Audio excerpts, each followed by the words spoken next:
14 cows consume 63 kg of hay in 18 days. How many cows will eat 770 kg of hay in 28 days? Question की first condition है कि 14 cows consume 63 kg of hay in 18 days. 14 guy 63 kilogram चारा खाती हैं 18 दिन में. तो कोज बताई गई हैं 14. कोज 14 कंज्यूम 63 kg ऑफ है और है 63 kg. केजी में है 63 इन 18 डेज. डेज है 18 डेज 18. उसके बाद सेकंड कंडीशन है क्वेश्चन की, how many cows will eat 770 kg of है इन 28 days at the same rate. कितनी गाय होंगी अगर उसी तनासब से, अगर 14 गाय खा सकती हैं 63 किलोग्राम चारा खाएंगी 18 दिन में, तो कितनी गाय होंगी जो कि 770 किलोग्राम जो चारा खाएं 28 दिन में. तो यहाँ पर है की क्वांटिटी बताई गई है 770 किलोग्राम, 770 किलोग्राम इन 28 डेज, और डेज हैं 28.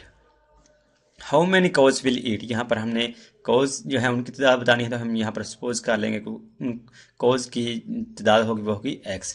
तो x की वैल्यू फाइंड आउट करेंगे तो हमें इस सवाल का जवाब का पता चल जाएगा. अब हम सबसे पहले ये देखेंगे कि जो तीनों क्वांटिटीज़ हैं, काउज वाली, हे वाली और डेज वाली, इन तीनों क्वांटिटीज़ में से अननोन क्वांटिटी कौन सी है. तो इन तीनों क्वांटिटीज़ में से काउज वाली जो क्वांटिटी है ये अननोन है, क्योंकि इसमें जो x जो नंबर है ये अननोन है. तो जो सी अननोन क्वांटिटी होगी उसको बारी बारी बाकी जो दो क्वांटिटीज़ उनके साथ देखना है वो इसके साथ डायरेक्टली प्रोपोर्शनेट है या इन्वर्सली प्रोपोर्शनेट है. पहले अननोन क्वांटिटी को है वाली क्वांटिटी से कंपेयर कर लेते हैं. तो जब दो क्वांटिटीज़ को कंपेयर कर लेंगे तो जो थर्ड क्वांटिटी होगी उसको हम फिक्स कर लेंगे. अभी हमने कंपेयर करना है कॉस वाली और है वाली क्वांटिटी को. जो डेज वाली क्वांटिटी है इसको फिक्स कर लेंगे. ये 18 डेज और 20 डेज है, अभी इसको नहीं देखेंगे. हम यहाँ पर सपोज कर लेते हैं कि वो 10 डेज, हमने इसको फिक्स कर लिया 10 डेज. तो पहले है बताई गई थी 63 kg और बाद में 770 kg. ये जो क्वांटिटी है इंक्रीज हो रही है, इसलिए इसको अपवर्ड एरो से शो कर दिया 63 kg से 770 kg तक. तो अब देखें 63 किलोग्राम चारा खाती है 10 दिन में 14 गाय. तो 770 किलोग्राम जो चारा है वो 10 दिन में कितनी गाय खाएंगे. ज़ाहिर है कम चारा था तो दिन 10 ही थे तो कम गाय उसको खाएंगी, और अगर चारा ज़्यादा हो जाएगा दिन उतने ही रहे तो फिर इसका मतलब है चारा ज़्यादा हुआ है तो गाय की तादाद भी ज़्यादा होगी. इसलिए ये वाली जो क्वांटिटी ये भी इंक्रीज़ हो रही है, इसलिए इसको भी अपवर्ड एरो से शो कर दिया.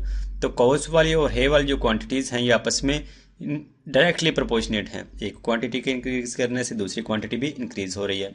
अब हम देख लेंगे कि जो अननोन क्वांटिटी यानी कि जो कॉज वाली क्वांटिटी है उसका डेज वाली क्वांटिटी से क्या रिलेशन है.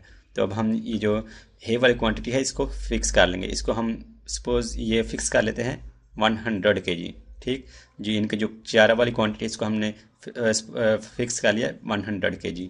तो डेज वाली क्वांटिटी को देखें तो पहले डेज थे 18 और बाद में हो गए 28. 18 से 28 ये वाली क्वांटिटी इंक्रीज हो रही है, इसलिए इसको अपवर्ड एरो से शो कर दिया. जो चारा है वो 100 किलोग्राम ही है, फिक्स ही है. जो 100 किलोग्राम चारा है उसको 18 दिन में खाती है 14 गाय. अगर उसको 28 दिन तक रखना है, ज़्यादा दिन तक उसको चलाना है, तो इसका मतलब है गाय की तादाद कम होगी तो इसलिए वो ज़्यादा दिन तक चलेगा. तो ये वाली क्वांटिटी क्या हो रही है, डिक्रीज हो रही है. गाय की तादाद कम होगी तो वो जो चारा है 100 किलोग्राम वो ज़्यादा दिन तक चलेगा. तो इस तरह हमने देखा कॉज वाली क्वांटिटी और जो डेज वाली क्वांटिटी है ये आपस में इन्वर्सली प्रोपोर्शनेट है. डेज के इंक्रीज होने से कॉज वाली जो क्वांटिटी है डिक्रीज हो रही है. तो कॉज वाली और है वाली क्वांटिटी आपस में डायरेक्टली प्रोपोर्शनेट है, जबकि कॉज वाली और डेज वाली जो क्वांटिटीज आपस में इन्वर्सली प्रोपोर्शनेट हैं. तो जोन सी क्वांटिटीज़ डायरेक्टली प्रोपोर्शनेट हैं उनको एक सिमत के एरो से शो कर लेंगे, और जोन सी इन्वर्सली प्रोपोर्शनेट है उसका जो सिंबल है, जो एरो है, उसको अपोजिट साइड पे उसको ड्रा करके शो कर देंगे. अब हम पहले लिख लेंगे अननोन क्वांटिटी को, और अननोन क्वांटिटी जो कॉज वाली है इसमें जो हमने एरो ड्रा किया, जो भी एरोज हमने ड्रा किए हैं इनमें जो टेल वाली साइड पर जो एरो की जो टेल है इस साइड पर जो सी टर्म होगी वो पहले लिखेंगे, और जो हेड है उस साइड पर जो सी टर्म होगी वो बाद में लिखेंगे. तो ये कॉज वाली क्वांटिटी में ये टर्म जो एक्स है ये टेल वाली साइड पर आ रही है, इसलिए इसको लिखा एक्स, और डिनोमिनेटर में हेड वाली साइड पर जो सी टर्म आ रही है वो है 14. जो सी अननोन क्वांटिटी होगी उसको लिख के उसके बाद इक्वालिटी का साइड, और इक्वालिटी की दूसरी साइड पर हमने जो बाकी दो क्वांटिटीज़ हैं उनको आपस में मल्टीप्लाई कर देना।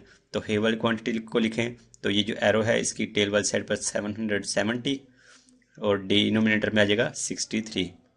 मल्टीप्लाई कर दिया थर्ड क्वांटिटी से, और थर्ड क्वांटिटी में जो एरो है इसकी टेल वाली साइड पे आ रहा है 18, तो यहाँ पर लिखेंगे 18 और डिनोमिनेटर में हेड वाली साइड पर 28।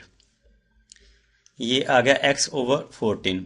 तो हमने यहाँ पर x की वैल्यू फाइंड आउट करनी है, क्योंकि यहाँ पर हमने जो कॉज है उनकी तादाद ये सपोज की थी कि वो x है, तो x की वैल्यू फाइंड आउट करनी है। इसलिए जो डिनोमिनेटर में है 14, इसको इक्वालिटी की दूसरी साइड पे ले जाएंगे, तो यहाँ पर आ जाएगा बस x is equal to 770 over 63 multiply by 18 over 28।